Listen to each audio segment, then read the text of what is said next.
Channel 16 এর প্রিয় দর্শকবৃন্দ, খুবই গুরুত্বপূর্ণ একটা কথা আপনাদের সাথে শেয়ার করতে চাই। খুবই গুরুত্বপূর্ণ। সেটি হচ্ছে, হয়তো বক্তব্যটা এর মধ্যে আপনারা শুনেছেন, সেটি হচ্ছে সাবেক মেজর জেনারেল আকবর তিনি 5 তারিখে কি হয়েছিল, কি করেছিল, কিভাবে কুটা করেছেন তারা ঘোষণা দিয়েছেন।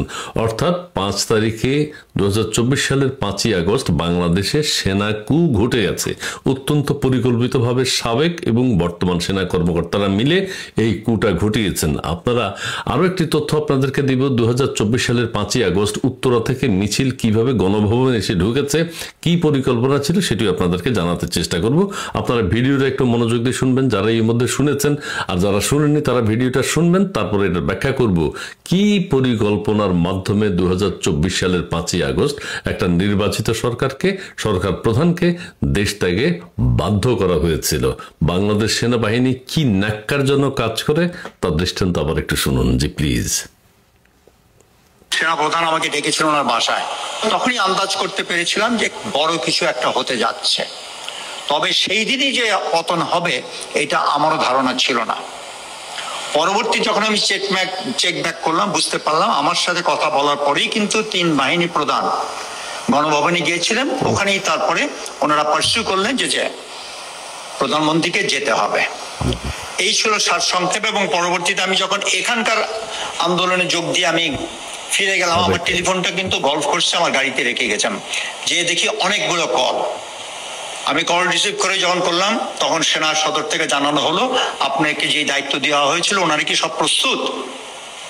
আমি বললাম যে লেট মি চেক ব্যাক, যদি ওনারা প্রস্তুত থাকে ওনাদের সবাইকে সেনা সদরে আসতে বলেন। ওনারা প্রস্তুত কিনা, সেনা সদর থেকে ওনাদেরকে দায়িত্ব দেওয়া হয়েছে, ওনারা সবাই প্রস্তুত কিনা, যে দায়িত্ব দেওয়া হয়েছিল সেটি সুচারুভাবে ওনারা প্রস্তুত। সেনা সদর ওনারা গিয়েছেন এবং উনি হলেন মেজর জেনারেল আকবর, সাবেক সেনা কর্মকর্তা। ওনার সাথে আলাপ করার পর ওয়াকারুজ্জামান সাহেব 3 বাহিনীর প্রধান সহ, অর্থাৎ নৌবাহিনী, বিমান বাহিনী নিয়ে তিনি গণভবনে গিয়েছেন, পরিষ্কার শুনেছেন। এবং গণভবনে গিয়ে তিনি তৎকালীন প্রধানমন্ত্রীকে দেশ ত্যাগে বাধ্য করেছিলেন তারা 3 বাহিনীর প্রধানরা।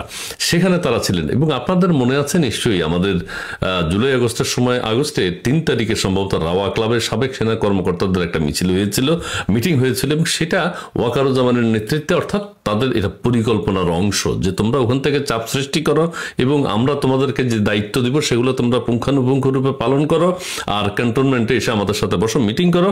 তারা পরিকল্পিতভাবে মিছিল করে এবং জামাতে ইসলামের সাথে আলোচনা করে দেশব্যাপী কি মেসাকার চালানো হয়েছে সেটি আপনারা দেখেছেন।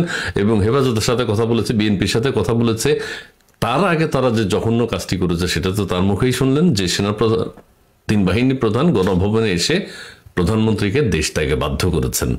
বাংলাদেশে আমরা এতদিন ইনিয়ে বিনিয়ে অনেকে বলছেন যে এটা হয়তো একটা সেনাবাহিনী এটা কি করছে, এটা পরিকল্পিত সেনা কু, সেটি তো তার মুখেই শুনেছেন। মেজর জেনারেল উনি হিরো হতে চেয়ে সমস্ত কিছু সত্য কথা বলে দিচ্ছেন।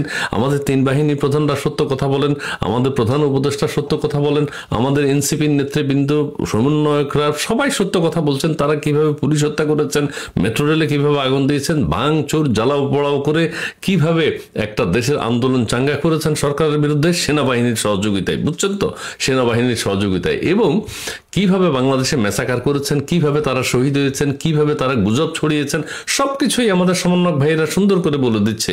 আবার আমাদের তথ্য উপদেষ্টা তিনি তো বলে দিয়েছেন এটা কোনো আন্দোলন না, সংগ্রাম না, এটা একটা ষড়যন্ত্র।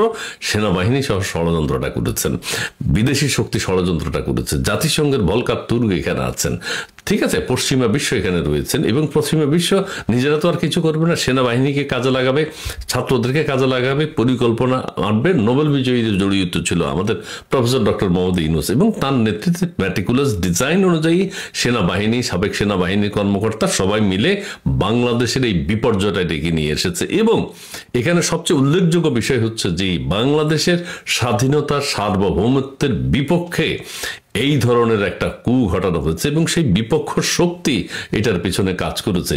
বিগত দিনে যেমন 15ই আগস্ট বাংলাদেশ ধ্বংস করা হয়েছে, বঙ্গবন্ধুকে সপরিবারে হত্যা করা হয়েছে, ধারাবাহিকভাবে তাদের পরিকল্পনা অনুযায়ী 81 সালে জিয়াকে হত্যা করা হয়েছে, সেনাবাহিনী 75-এর 15ই আগস্ট ওই সেনাবাহিনী হত্যাকাণ্ডের সাথে জড়িত, 81 সালে ক্ষমতা দখল এরশাদ সাহেব ওই সেনাবাহিনী ক্ষমতার সাথে জড়িত, সেনাবাহিনীর সকল সদস্য দেশ বিশৃঙ্খল করেছে।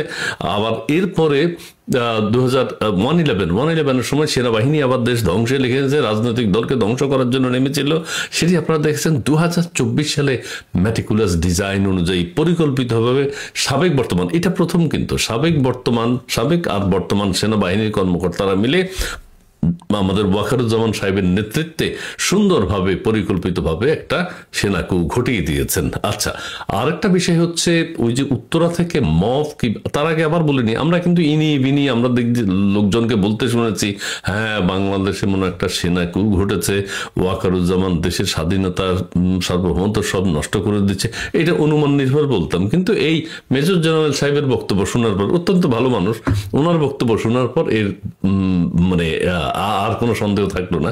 উনি পরিষ্কার করে বলে দিয়েছেন সাবেকদেরকে সেনাবাহিনীর প্রধান যে দায়িত্ব দিয়েছেন তোমরা সেটা পালন করেছো কিনা, তোমরা ক্যান্টনমেন্টে আসো।